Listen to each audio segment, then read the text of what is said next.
Kia ora. So what we're going to do today is we're going to finish our training program, and then over on the other side you can see that we want to learn about what overload is and how you can manipulate different principles of training to get overload. So I've talked about these principles of training, but we haven't done any formal teaching on it. There's a saying called sport fit, okay, in the red, okay, fit for sport, and there's these things called principles of training: specificity, progression, overload, reversibility, tedium, frequency, intensity, time, and type. The ones I want to zero in on today is overload, because you guys have been grappling with your training programs in the last couple of sessions. You've been looking at things like, what type of training will I do? What method of training will I do? Interval, will it be continuous? Will it be fartlek, etc.? You've also then looked at interval. How many intervals should we do? And some of you undershot, so you've said I'll do two sort of 40-metre sprints with 20 seconds rest, and that's my session. Okay, that's not going to achieve overload. Okay, now let's define what overload is. So overload equals, I've put that word in blue, physiological adaptation. So let's break that down. What does adaptation mean? What does a living thing do when it adapts? Changes. Okay, so that's a really simple way of saying there's a change going on. Can anybody remember what physiology is from level 1? Have a stab at it. What does it describe? So what's anatomy? What are we describing when we say anatomy? The body. The body. Give me an example of an anatomical thing that we've studied. Bones, muscles. Yeah, nice, bones and muscles. So that's anatomy. The other side is the physiology. So now that we know what anatomy is, can someone tell me what physiology might be? You did it in level 1 where you did biomechanics, anatomy, and the other thing that you studied and you had to talk about.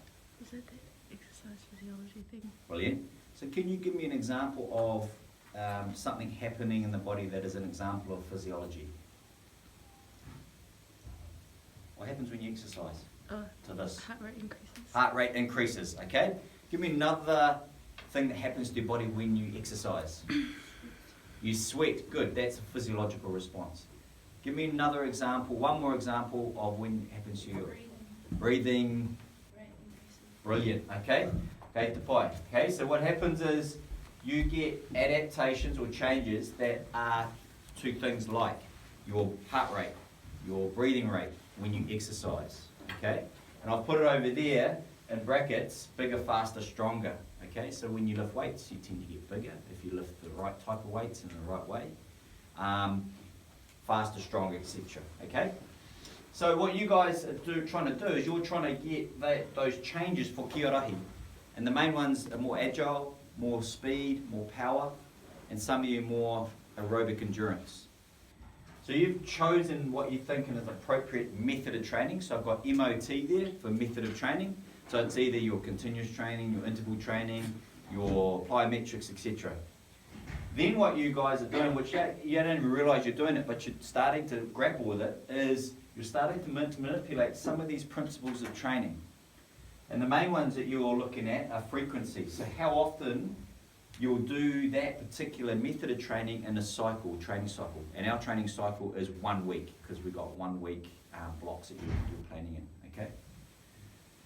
You're looking at intensity, so how hard are you working? So you're measuring it by your PER. Can someone try and have a revision on what PER? Give me what PER means. Perception. Nice, perceived. Exertion rate. Nice, perceived exertion ratio or rate will be fine. And that's out of what? 10. 10. Good. Heart rate, okay, is our heart rate. We haven't done a lot on that, but we've started measuring our heart rate, and I'll do a little bit more on that later. And also, your time. You've started to manipulate time here. How long have you been working for? And that could be in the form of, how long is my continuous run? So you're doing continuous training. You might increase the the time that you're training or running. Or some of you, most of you doing interval training. So for example, if you increase the number of repetitions you do in your suicides, okay, everybody know what suicides are? Pretty much just shuttle runs, okay? If you increase the number of those, you're increasing the time that you're working. hopefully to try and get overload. All right? Now, when you're doing your training sessions, that's why I've got you to put in each of your training sessions how hard you want to be working, so that you can read it and go, okay, that's what I want to be doing in terms of my level of effort, and then hopefully that will lead to overload. Okay? What should you feel after a training session where you've got overload? Should you feel like really relaxed? Should you feel a little bit tired, but not really? Kind of depends what you're working on. So if we were working on, let's just say, a 5K run, and you were trying to do your fastest time, and you were training for that, and you're wanting to overload yourself using continuous training, how should you feel at the end of it? Tired. Tired. Okay, so give me the example of the things that would happen if you're tired. What do you feel? Sit up, please. How would you feel? It'd be hot. Be Puffing hot. and Good. puffing. Be flushed. Awesome. Some of the sides. My cameraman. Sammy? Your muscles are sore. Sore. Good. So if you're sore, you're hot. How's your breathing rate? It's increased. How's your heart rate? It's increased. How would you got sweat coming off you? Yep. Yep, okay, so that's what I expect to see at each of your training sessions, okay? If you come through the door after your training session, because I won't be able to be with you all of the time, and you're fresh-faced, and you look like you've just, had a nice siesta, nice moi, you haven't gone to overload, all right? Okay, so that's what you're aiming for. Is there any questions about this at all? Now, what we're going to be doing is you'll be living this, or you're living this already, then what happens is you have to review it. So you'll be reviewing in your writing or your verbal assessment, did I work hard enough? How do I know? What would I do differently next time? Did I do it often enough? How do I know? What would I do differently next time?